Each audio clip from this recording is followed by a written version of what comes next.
I'm at work right now. Hopefully nobody comes in the room for the next few minutes. But I like drawing spiritual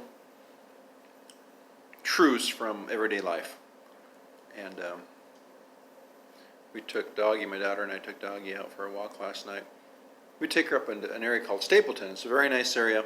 Everybody goes to bed a good hour, early in the evening and wakes up early. So we're up there about 1 o'clock in the morning, 1:30. And she's running around having fun chasing whatever she can find, usually bunnies. But she came across these two raccoons. She got a little ways ahead of us, so I just followed her barking. And there's two big lumbering raccoons near a fence. And all the houses are fairly new houses with a nice privacy fence. So she's barking at one that's at the top of the fence, and I'm thinking it's probably a male and female. Another one obviously does not know how to fight. Our terrier is just a 30-pound terrier, but she's pretty brave. And this raccoon turns her back on my dog, and my dog bites her in the back. Hopefully not too hard. I don't think it was. They didn't hear the raccoon make any noise. And the raccoon turns around and looks at her like, "What are you doing?" Because Stapleton dogs are all on leashes, okay? And not out at night. I'm sure they rule the neighborhood at night. So the raccoon makes the mistake of turning her back on her again to go up a tree. She's headed for a tree. And so as she's going up the tree, my dog bites her toward the tail again. And she looks back at her like, "What is wrong with you, animal?" And then she goes up the tree. And I'm calling my dog back. She doesn't listen too well when she's on a scent. And then she comes back and felt pretty proud of herself. Now when we're down towards Colfax, she's chased some raccoons. But the raccoons always keep their face toward my dog.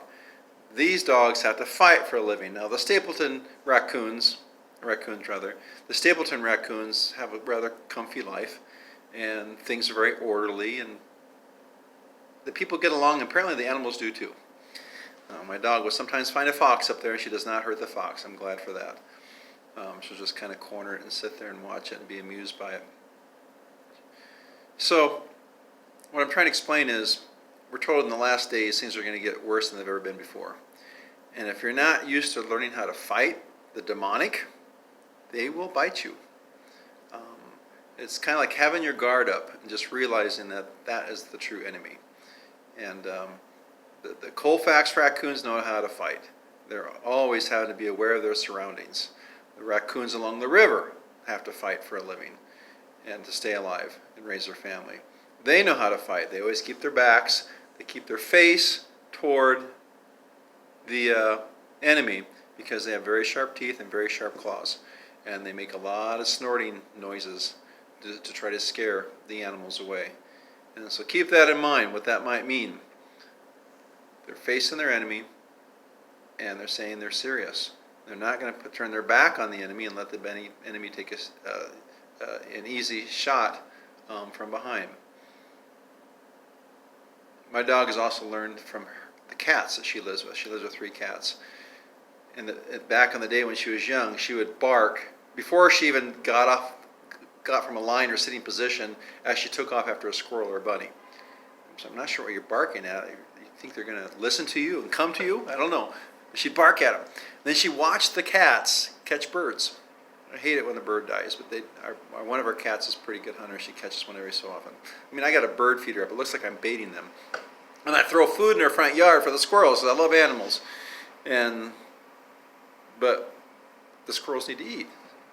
So anyway, the dog would bark before she even started taking off after a rabbit or a squirrel. She wouldn't think about watching them. And now she's very quiet, and she just sits there, crouched down, and she waits until the opportune moment when the squirrel is too far from a tree that she can grab it. She's caught a couple in our front yard.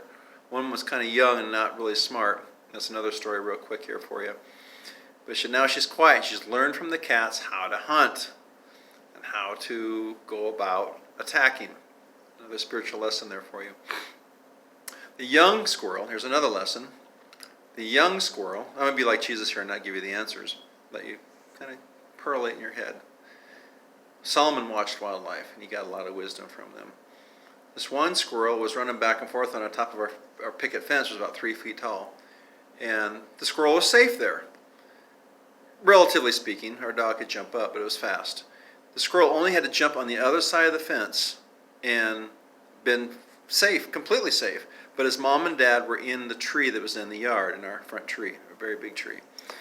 And so the squirrel made the mistake of stopping on the fence, getting ready to leap back onto the tree right towards my dog. And the squirrel did not make it. It was kind of sad. It was a young squirrel.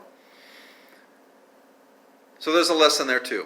The squirrel wanted to get back to mom and dad instead of just waiting it out or just going the other side of the fence for a while, or wait for mom and dad to come to her or him. Some lessons there. I'm not saying you have to figure them out totally, but some lessons that we need as we proceed against the enemy who wants to prowl around and take your soul if he could.